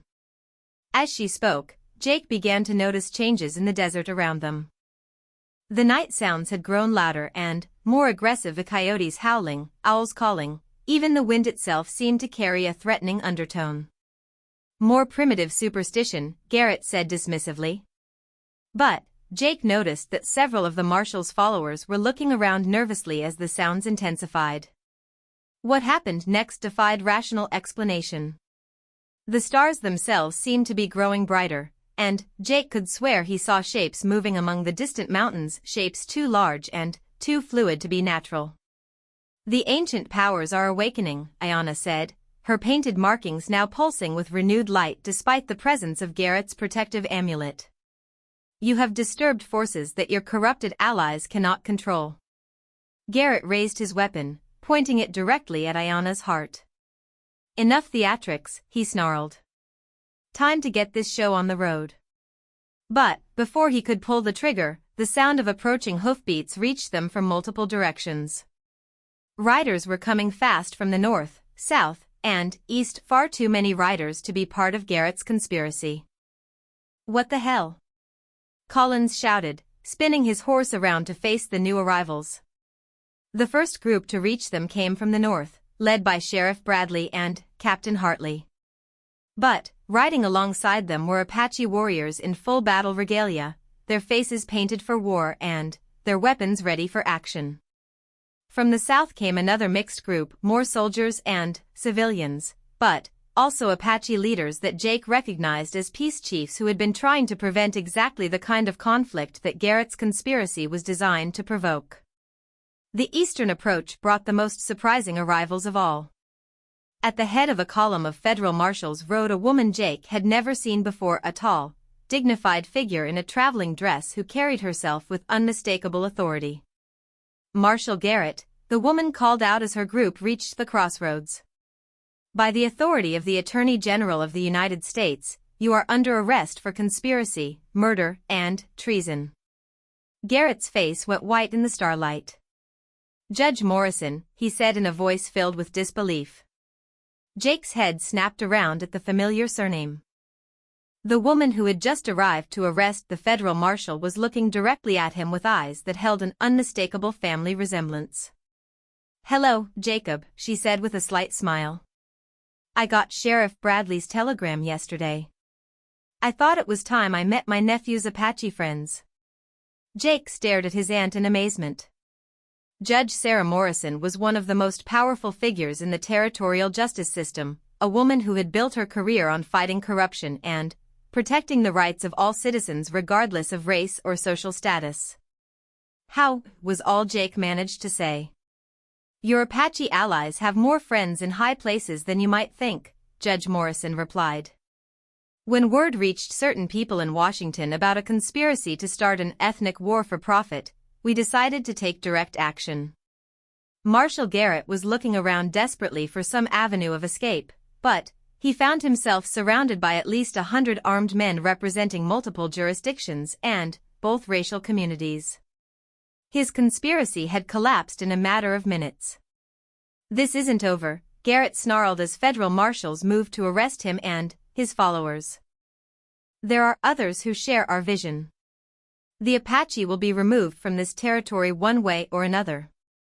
But Ayanna stepped forward, her painted markings now blazing with full power despite the presence of his protective amulet. Your vision ends tonight, she said with finality. The spirits have judged, and your people will learn to live in peace with mine or face consequences far worse than any earthly court could impose. As she spoke, the metal amulet in Garrett's hand suddenly grew red-hot, forcing him to drop it with a cry of pain.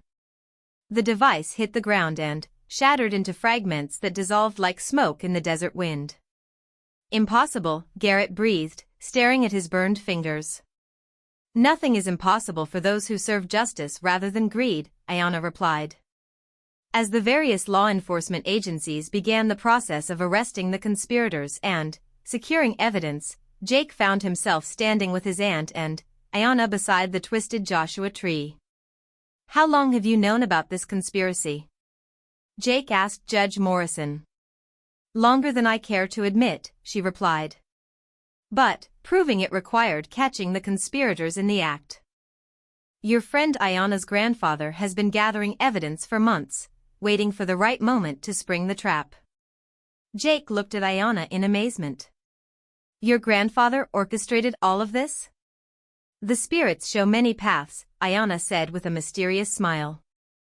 My grandfather simply chose the path that would lead to justice with the least bloodshed. Sheriff Bradley approached their group, his expression reflecting the relief of a man who had just avoided a catastrophe. We found the Wilson girl, he reported. She's alive and unharmed, locked up in one of the mine buildings. We also found the Apache warriors Collins mentioned they were being held prisoner, not working with the conspirators. What about the other businessman Thornton implicated? Judge Morrison asked. Already in custody, Captain Hartley reported as he joined the group. We had teams standing by in Tucson and Phoenix. When Garrett made his move here, it was the signal for coordinated arrests across the territory. Jake shook his head in wonder at the scope of the operation. How many people were involved in planning this, he asked. More than you might think, Judge Morrison replied. Apache peace leaders, army officers, territorial officials, federal judges, there are a lot of people who believe in justice over profit. As the conspirators were led away under heavy guard, Jake noticed that many of the Apache warriors who had participated in the arrests were now gathering around Ayanna. They spoke to her in their own language, and Jake could see the deep respect they held for her despite her youth. They're asking her to return with them to the reservation, Sheriff Bradley explained, having picked up enough Apache during his years in the territory to follow the conversation.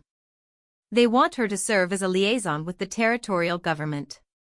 Jake felt a sudden hollowness in his chest at the thought of Ayanna leaving.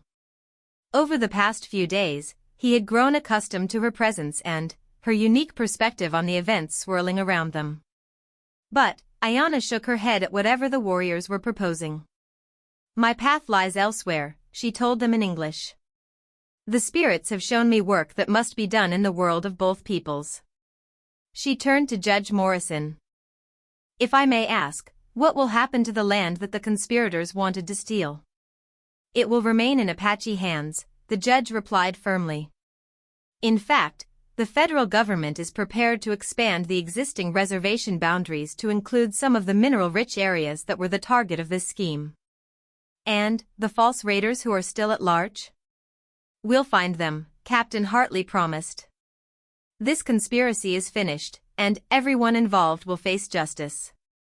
As the various groups began to disperse and head back to their respective destinations, Jake found himself alone with Ayanna beside the crossroads Joshua tree. The painted markings on her skin had returned to their normal appearance, but he could still sense the power that lay dormant within them. "What happens now?" he asked. Ayanna looked up at the stars wheeling overhead in their eternal patterns. "Now we begin the real work," she said. "Stopping this conspiracy was only the first step. Building understanding between our peoples will take much longer." "And, you think that's possible? After everything that's happened?" She smiled, and, once again her entire face was transformed by the expression. "I have seen the future that is possible if people of good will work together," she said. "It is a future worth fighting for." Jake nodded, feeling the weight of responsibility settling on his shoulders once again. But, this time, the burden felt lighter because he knew he wouldn't be carrying it alone.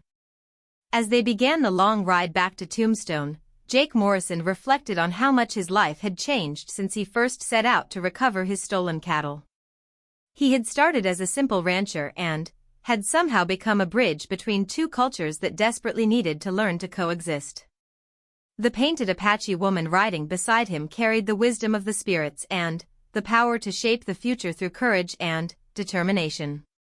Together, they had faced the darkness and emerged victorious. But, more importantly, they had proven that cooperation between Apache and white settlers was not only possible but essential for everyone's survival. The stars above them held the same patterns that had guided travelers across this desert for thousands of years. But, tonight, those ancient lights seemed to shine a little brighter, as if the spirits themselves were celebrating the victory of justice over greed and wisdom over hatred. Tomorrow would bring new challenges and new opportunities to build the kind of future that Ayanna's visions had shown was possible. But, tonight, Jake Morrison was content to ride through the desert darkness with the knowledge that he had helped prevent a tragedy that would have stained the entire territory with innocent blood. The cowboy who had bellowed "That's enough" at the crossroads had discovered that sometimes, one person's refusal to accept injustice could change the course of history itself. And, the Apache woman whose painted markings had turned fate in his favor had shown him that the greatest magic of all was the power to choose hope over hatred, even in the darkest of times. 6 months after the night at the crossroads, Jake Morrison stood on the porch of his rebuilt ranch house, watching the sun rise over the Arizona desert. The familiar sight of his cattle grazing peacefully in the distance filled him with a contentment he had never expected to feel again. But, it was the other changes in his life that truly amazed him. The Double M Ranch had become something entirely different from the isolated operation it had been before his encounter with Ayanna and the conspiracy that had nearly torn the territory apart. Now it served as a meeting ground between Apache and white communities, a place where people from both cultures came to trade, negotiate, and gradually learn to understand one another. Ayanna had kept her promise to help build bridges between their peoples. She had taken up residence in a traditional Apache dwelling that she and several tribal women had constructed near Jake's house, creating a visible symbol of cooperation that impressed visitors from both communities. This morning was special because they were expecting an important delegation from Washington. Secretary of the Interior John Noble himself was coming to see the progress being made in what newspapers had begun calling the Arizona Experiment, the first successful attempt at voluntary cooperation between Native American tribes and white settlers in the American Southwest. Jake heard familiar footsteps behind him and turned to see Ayanna approaching with 2 cups of coffee. Her painted markings had changed over the past months, incorporating new symbols that told the story of their joint efforts to build peace. The spirits, she had explained, were pleased with their work and had granted her additional powers to help with the challenges that lay ahead. "Are you nervous about meeting the secretary?" she asked, handing him one of the cups. Jake considered the question as he sipped the strong, bitter coffee. "A little," he admitted. "A lot depends on how this visit goes. If Noble supports our work, we might be able to expand the program to other territories. If he doesn't, we continue the work anyway," Ayanna said firmly. The spirits didn't guide us this far to abandon us when politicians grow cautious. Her confidence was reassuring, but Jake knew the political realities they faced. The Arizona experiment had succeeded beyond anyone's expectations, but it still had powerful enemies in Washington who saw any cooperation with Native Americans as weakness. The sound of approaching wagons reached them from the east, and Jake could see the dust cloud that marked the arrival of the secretary's entourage. Noble was traveling with an impressive group of officials, journalists, and military observers who would evaluate their program and report back to the nation's capital. "Here we go," Jake said, straightening his best suit coat. "Time to show them what we've built here." Over the next several hours, Jake and Ayanna led the delegation on a comprehensive tour of the expanded ranch operation. They showed their visitors the new school where Apache and white children learned together, the medical clinic where traditional Apache healing methods were combined with modern medicine, and the trading post where goods flowed freely between communities that had been enemies just months before. Secretary Noble was a tall, dignified man with silver hair and intelligent eyes that missed nothing. He asked penetrating questions about every aspect of their operation, from the financial arrangements that made it possible to the security measures that kept the peace. "This is impressive," Noble admitted as they paused beside the corral where Apache boys and white ranch hands worked together to break horses. "But can it be sustained? What happens when you and Miss Ayanna are no longer here to hold it together?" It was a fair question, and one that Jake and Ayanna had spent considerable time discussing. "We've been training others to take over," Jake explained.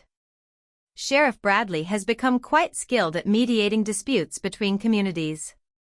Captain Hartley has developed training programs that his fellow officers can implement at other posts." "And the Apache side?"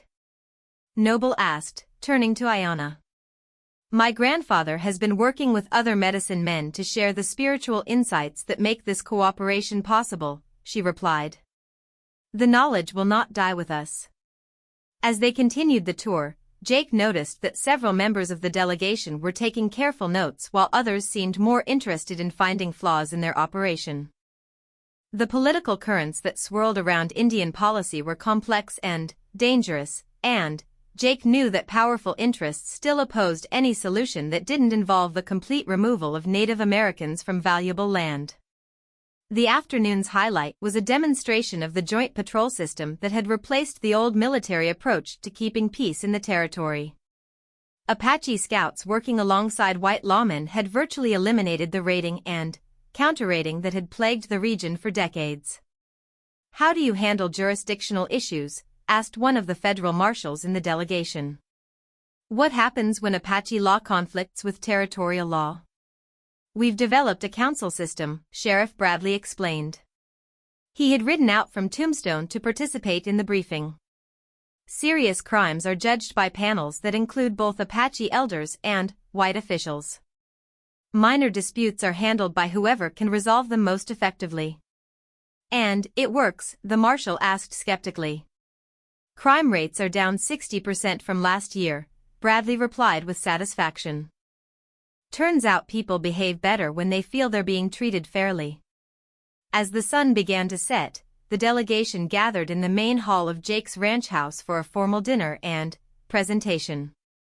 Jake had prepared carefully for this moment, knowing that the future of everything they had built might depend on how well he could articulate their vision. 6 months ago, Jake began, this territory was on the brink of a war that would have destroyed both our communities.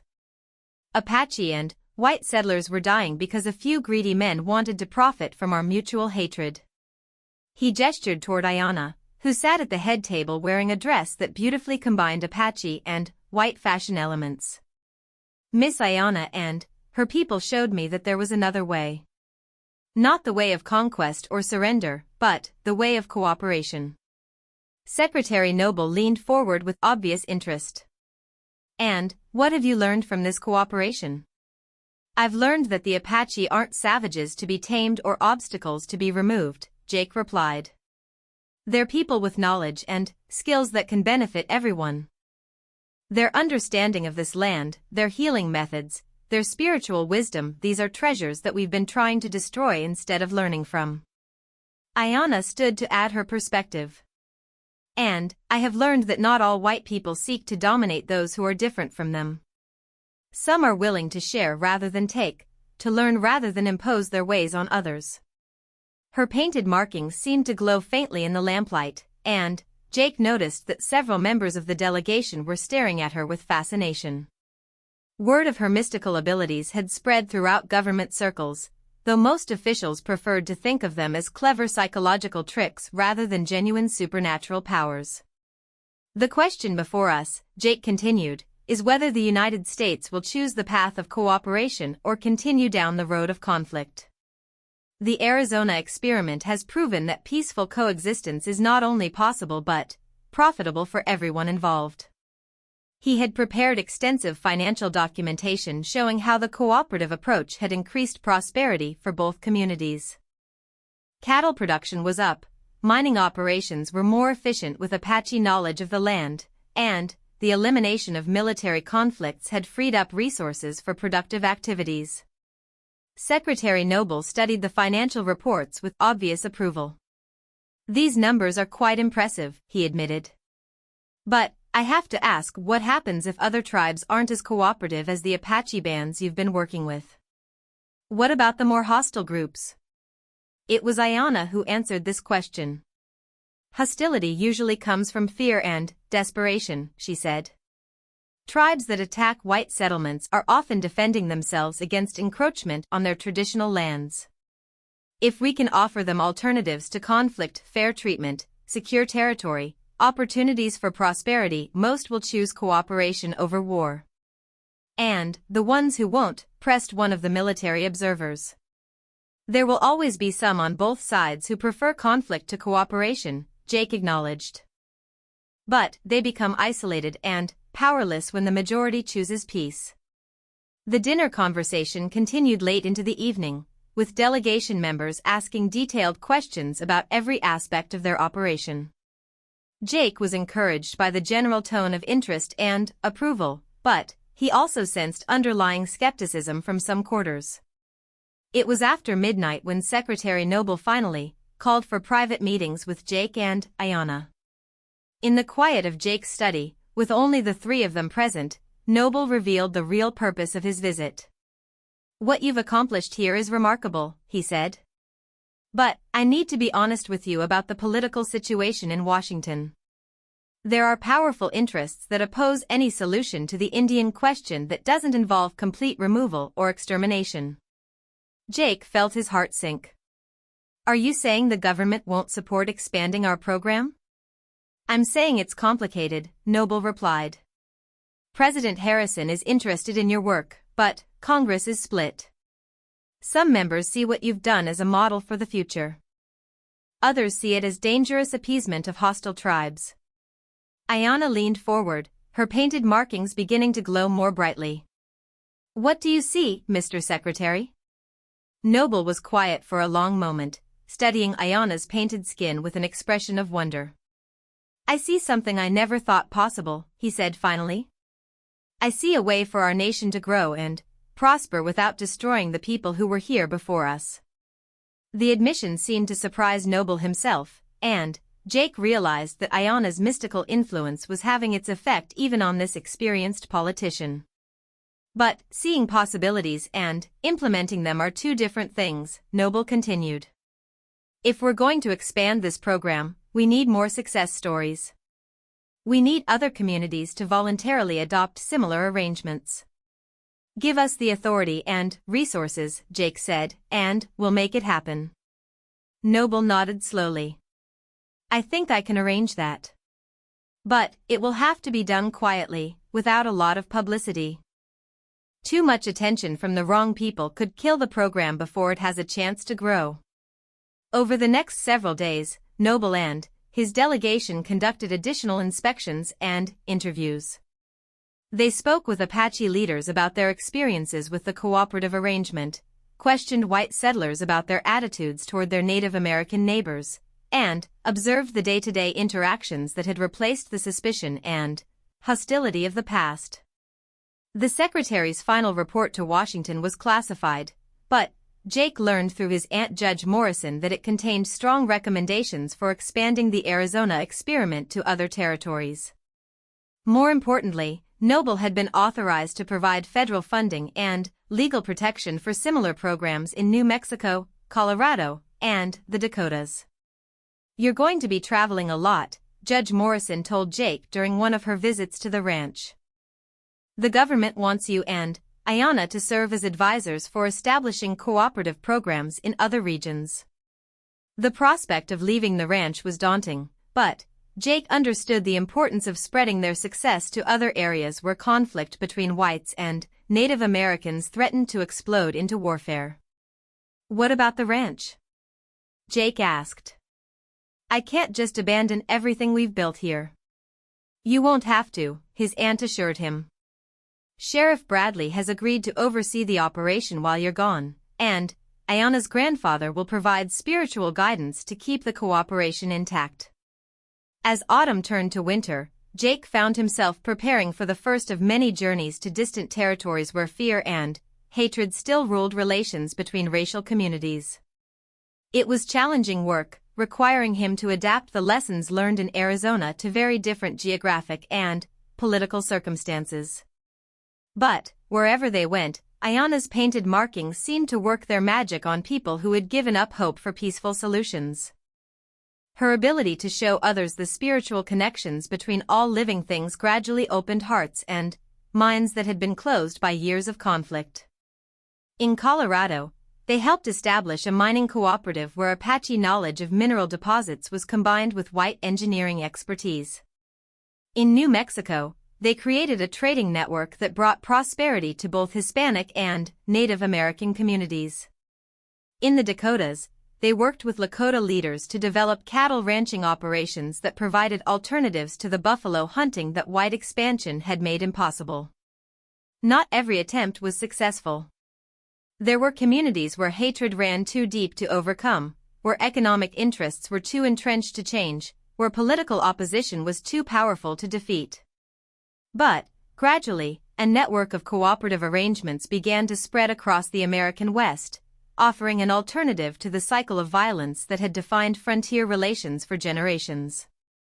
The work was exhausting and often dangerous.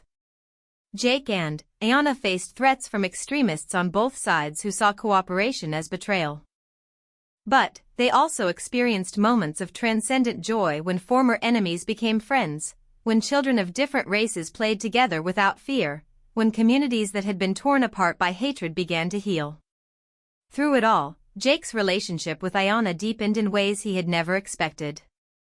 What had begun as a partnership born of necessity had evolved into something far more profound, a connection that bridged not just the gap between their cultures, but the space between their souls.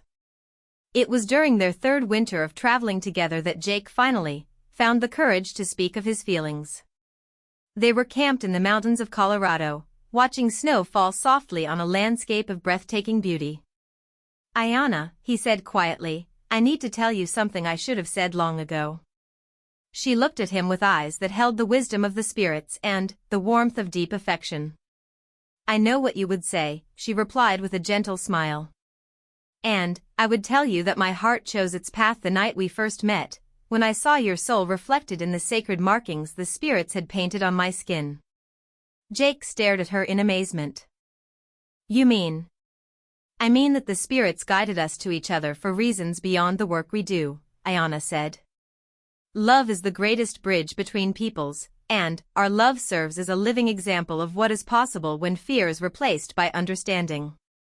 That night, under a canopy of stars that seemed to celebrate their union, Jake Morrison and Ayanna pledged themselves to each other in a ceremony that honored both their traditions. Sheriff Bradley had ridden up from the valley to serve as witness, along with several Apache elders who had blessed their partnership in the old ways. Their marriage became a symbol of everything they had worked to achieve, proof that cooperation between cultures could produce something beautiful and lasting. News of their union spread throughout the territories, inspiring other mixed couples to step forward and claim their own happiness. But their personal joy was tempered by the knowledge that their work was far from finished. As the Arizona experiment expanded to other regions, it faced increasing opposition from those who profited from conflict and division. Corporate interests that wanted Native American land, politicians who built careers on racial hatred, military leaders who preferred conquest to negotiation, all of these forces marshaled against the cooperative movement.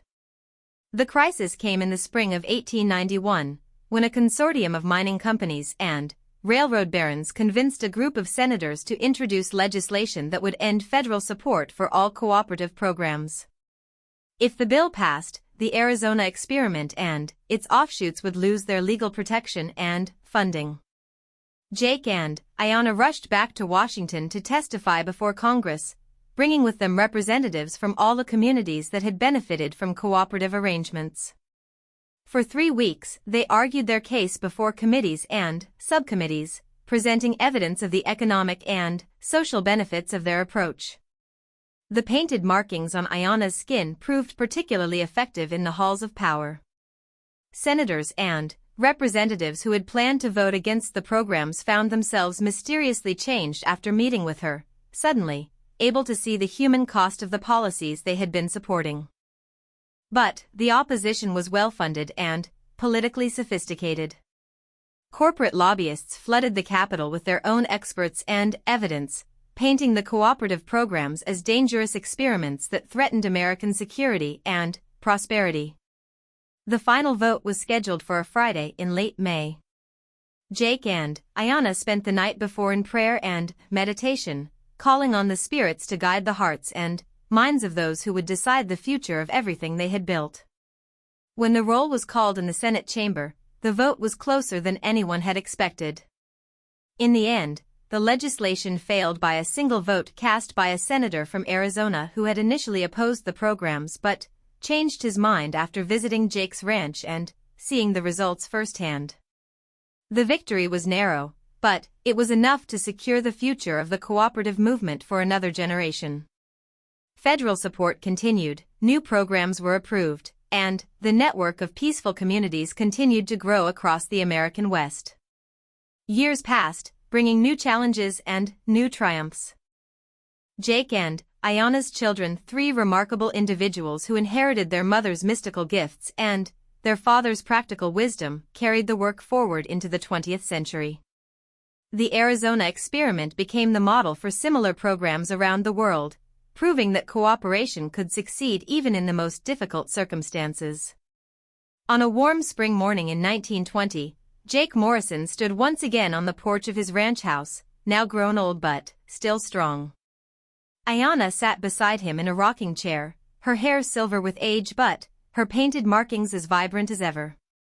Their grandchildren played in the yard below, Apache and white and beautifully mixed, representing the future they had worked so hard to create.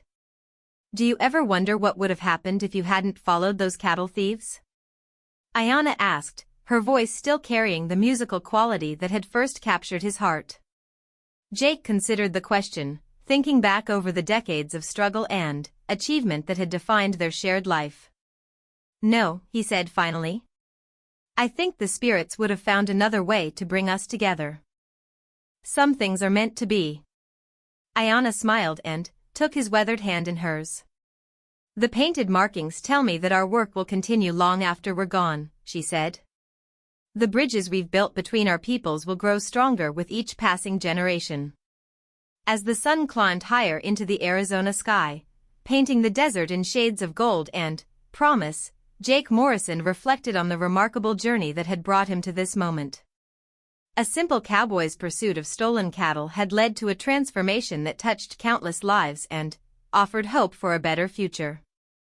The Apache woman whose painted markings had turned fate in his favor had become his wife, his partner, and the love of his life. Together, they had proven that even the deepest divisions could be bridged by courage, compassion, and the willingness to see the humanity in those who seemed most different. Their legacy lived on in the communities they had helped create, in the laws they had influenced, and in the hearts of all those who chose cooperation over conflict, understanding over hatred, and hope over despair. The cowboy who had once bellowed "That's enough," had discovered that sometimes, one voice raised against injustice could indeed change the world.